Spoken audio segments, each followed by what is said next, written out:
எல்லோருக்கும் வணக்கம். Welcome to Fathima சமையல் விலாக்ஸ். எல்லாரும் எப்படி இருக்கீங்க? நலமா இருக்கீங்களா? எல்லாரும் நலமாக இருக்க எல்லாம் வல்ல இறைவனை வேண்டுகிறேன்.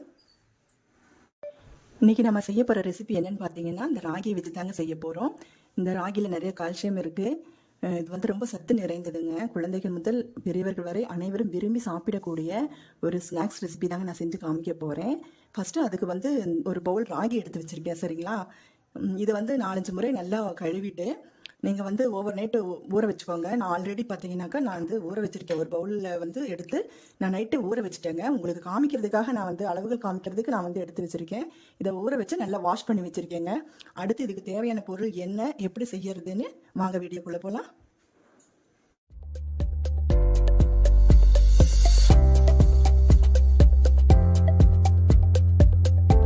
இந்த ரெசிபிக்கு தேவையான பொருள் என்னென்னு பார்க்கலாங்களா? பாருங்கள், தேங்காய் எடுத்து வச்சுருக்கீங்க. இது வந்து அரை மூடிங்க. இது வந்து நம்ம துருவ வேண்டிய அவசியம் இல்லை, ஏன்னா ராகியோட போட்டு நம்ம வந்து அரைச்சிக்க போகிறோம். 2 கப்பு வந்து நாட்டு சக்கரை எடுத்துருக்கீங்க. நீங்கள் வந்து மண்டை வெல்லம் கூட எடுத்துக்கலாம். ஏன்னா நம்ம ஹெல்த்தியாக கொஞ்சம் செய்யணும் அப்படின்றதுக்காக என்ன பண்ணுறோம் அப்படின்னா நாட்டு சக்கரை எடுத்துருக்கீங்க. இது வந்து யார் வேணாலும் சாப்பிட்லாம். சரிங்களா? இதில் எந்த ஒரு சைட் எஃபெக்ட் எதுவுமே கிடையாதுங்க. ஒயிட் சுகர் வேண்டாங்க. அப்புறம் பார்த்தீங்கன்னா இது வந்து ஒரு 4 ஏலக்காய். இது வந்து இந்த தேங்காயோட போட்டு அரைச்சிக்க போகிறோம். சரிங்களா? அரைச்சிட்டு வந்து காமிக்கிறேங்க. ஊற வச்ச ராகி, தேங்காய், ஏலக்காய் எல்லாம் போட்டு அரைச்சிட்டு வந்தாச்சுங்க. ஓப்பன் பண்ணி பார்ப்போம் எப்படி இருக்காங்க அப்படின்னு.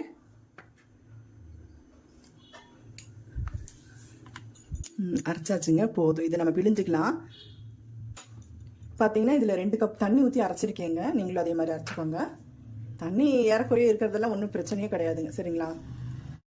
அடுத்து பாருங்கள், நான் ஒரு பவுலில் வந்து ஒரு நல்ல மெலிசாக ஒரு வந்து காட்டன் கிளாத் எடுத்து போட்டிருக்கேங்க. இதில் பிழிஞ்சிக்கலாம். சப்போஸ் உங்கள்கிட்ட காட்டன் கிளாத் இல்லை அப்படின்னா இந்த மாவு செலுக்கிற சல்லடை இருக்குங்களா, அதில் வந்து சின்ன இதாக இருக்கும் பாருங்கள், பொடி இதாக, அதில் போட்டு கூட நீங்கள் வந்து ஃபில்டர் பண்ணி எடுத்துக்கலாம். சரிங்களா? இது வந்து பிழிஞ்சிட்டு வந்து உங்களுக்கு நான் காமிக்கிறேங்க. இதில் ஊற்றி நம்ம வந்து பால் எடுத்துக்க போகிறோம். சரிங்களா? திக்காக இருக்கும். 2-3 முறை எடுத்துக்கணுங்க. ஒரு கிட்டத்தட்ட ஒரு 4-5 பவுல் எடுத்துகிட்டு நான் காமிக்கிறேன். சரிங்களா? மாவு பிழிஞ்சிட்டு நான் உங்களுக்கு காமிக்கிறேன். பாருங்கள், பால் பிழிஞ்சாச்சு. பாருங்கள், ஒரு பவுல் அளவுக்கு வந்திருக்கு. இந்த அளவுக்கு இருக்கணுங்க. சரிங்களா? இந்த வேஸ்டேஜ் எல்லாம் பாருங்கள் எப்படி இருக்குன்னு. எவ்வளோ வேஸ்ட் வந்திருக்கு பார்த்தீங்களா? தேங்காயும் நம்ம ராகி போட்டு அரைச்சோம் இல்லைங்களா, இது ஒன்றும் வேஸ்ட்டு தாங்க. இது வேண்டாம். அடுத்தது இது நம்ம என்ன செய்ய போகிறோம், எப்படி செய்ய போகிறோம் அப்படிங்கிறது கேஸை ஆன் பண்ணிட்டு பார்க்கலாம். என்னுடைய வீடியோவை ஸ்கிப் பண்ணாமல் பாருங்கள். அடுத்து பாருங்கள், கேஸ் ஆன் பண்ணிவிட்டு ஒரு பாத்திரத்தை வச்சுட்டு நம்ம எடுத்து வச்சுருக்கிற 2 பவுல் நாட்டு சர்க்கரை இருக்குது இல்லைங்களா, அதை போட்டு நம்ம ஜஸ்ட்டு கரைச்சிக்க போகிறோம். சரிங்களா? ஏன்னா அதில் வந்து ஏதாவது தூசி மண் இந்த மாதிரிலாம் இருக்கும் இல்லைங்களா, அது வந்து கரைச்சி நம்ம ஃபில்ட்ரு பண்ணி வச்சுக்கலாம். அந்த இது பாலோட கலந்துக்கிறதுக்கு போட்டுக்குவோம். பாருங்கள், இது வந்து கரைஞ்சிருச்சுங்க. இது வந்து நம்ம வந்து ஆறின பின்னாடி நம்ம வடிகட்டிக்குவோம். அடுத்தது என்ன செய்யலான்னு பார்க்கலாம். அடுத்து பாருங்கள், ஒரு பாத்திரத்தில் வந்து நம்ம வந்து அந்த பாலை வந்து ஊற்றியாச்சுங்க. கேஸ் ஆன் பண்ணிக்குவோம். பார்த்தீங்கன்னா பாலை ஊற்றிட்டு நம்ம என்ன பண்ணுவோம் அப்படின்னா கைவிடாமல் கிளறிட்டே இருக்கணுங்க. கிண்டுகிட்டே இருக்கணுங்க. அப்போ தான் சரியாகும் இவங்க. ஏன்னா அடிப்பிடிச்சிருச்சுனாக்கா அப்புறம் இவங்க சரிப்பட்டு வர மாட்டாங்க. பாருங்கள், இவங்க ஓரளவுக்கு கெட்டியாக வந்துட்டாங்க. இந்த ஸ்டேஜில் நம்ம கரைச்சி வச்ச சர்க்கரை இருக்கு இல்லைங்களா, நாட்டு சர்க்கரை, அந்த இதை ஊற்றிக்கலாம். ஃபில்டர் பண்ணி வச்சுருக்கேங்க. இதையும் சேர்ந்து கிண்டுவோம். இன்னும் கொஞ்சம் கெட்டி பதம் வரட்டும். அப்புறம் வந்து பார்த்தீங்கன்னா கொஞ்சம் பார்த்தீங்கன்னா சால்ட்டு போட்டுக்கலாங்க.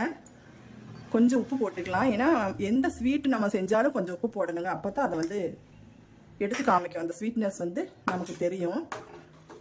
இதையும் அப்படியே கிண்டிட்டு உங்களுக்கு என்ன ஸ்டேஜில் வர்றாங்கன்னு பாருங்கள். அடுத்து பார்க்கலாம். அடுத்து பாருங்கள், கொஞ்சம் நெய் போட்டுக்கலாம். ஃபஸ்ட்டு கொஞ்சம் போட்டுக்குவோம், அப்புறம் கொஞ்சம் போட்டுக்குவோம். ஃபைனலாக கொஞ்சம். இன்னும் கொஞ்சம் கெட்டி படணுங்க இவங்க. ஏன்னா நம்ம கட் பண்ணி தான் சாப்பிட போகிறோம். அதனால இன்னும் கொஞ்சம் கெட்டியான பதத்துக்கு வரணும். பாருங்கள், இவங்க அப்படியே கெட்டி ஆகிட்டே வர்றாங்க. இந்த ஸ்டேஜில் இன்னும் ஒரு ஸ்பூன் நெய் விட்டுக்குவோம்.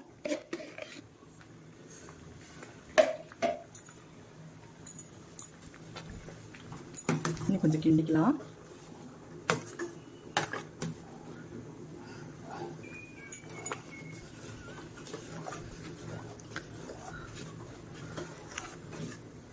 கிண்டும் போது கொஞ்சம் கவனமாக கிண்டுங்க. ஏன்னா கையிலெல்லாம் தெரிச்சிரும். அந்த பபிள்ஸ் வருது இல்லைங்களா, அது வந்து கையிலெல்லாம் பட்டுரும். கொஞ்சம் கவனமாக மீடியம் ஃப்ளேமில் வச்சு நீங்கள் கிண்டுங்க. ஹை ஃப்ளேமில் வச்சாக்கா அடி பிடிச்சிரும்.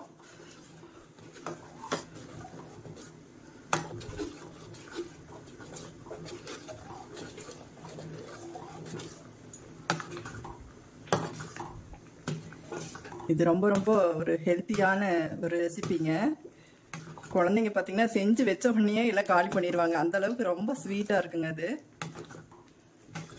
ராகி அப்படின்னு சொல்லுவாங்க, கேழ்வரகுன்னு சொல்லுவாங்க. இதில் வந்து பார்த்தீங்கன்னா நிறைய ரெசிபிஸ் இருக்குது. சரிங்களா, நான் ஒன்றா போடுறேங்க. பாருங்கள், இவங்கெல்லாம் ஒரு வழியாக வந்துட்டாங்க. இந்த ஸ்டேஜில் இருந்தால் போதுங்க. அடுத்தது இவங்களை வந்து ஒரு நெய் தடவின பிளேட்டில் வந்து நம்ம கொட்டிக்க போகிறோம். கொட்டிக்கலாங்க. அடுத்து பாருங்கள், இவங்களை அப்படியே ஊற்றிக்கலாம்.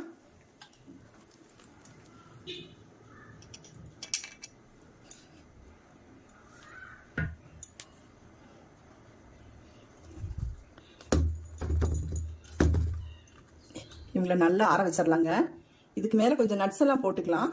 ஆறின பின்னாடி உங்களுக்கு நான் வந்து பீஸ் போட்டு காமிக்கிறேன்.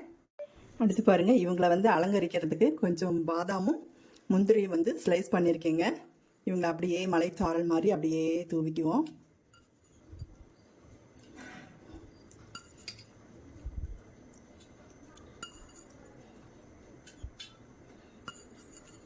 அவ்வளோதாங்க.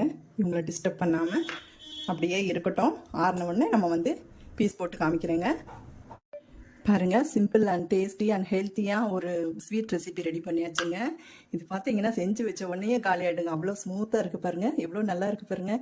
வாயில் வச்ச உடனே அப்படியே வலிக்கிக்கிட்ட குடலுக்குள்ளே தாங்க போகும். அவ்வளோ நல்லா இருக்குது. நீங்களும் உங்கள் வீட்டில் செஞ்சு பாருங்கள். செஞ்சு பார்த்துட்டு எனக்கு கமெண்ட் செக்ஷனில் சொல்லுங்கள். என்னுடைய ரெசிபி பிடிச்சிருந்தா ஃபாத்திமா சமையல் விலாக்ஸுக்கு சப்ஸ்கிரைப் பண்ணுங்கள். உங்கள் பொண்ணான கையால் லைக் பண்ணுங்கள், சப்ஸ்கிரைப் பண்ணுங்கள், சப்போர்ட் பண்ணுங்கள். அடுத்தடுத்து உங்களுக்கு தேவையான எல்லா ரெசிபியும் நான் ஒன்றா போட்டுட்டு வரேன்.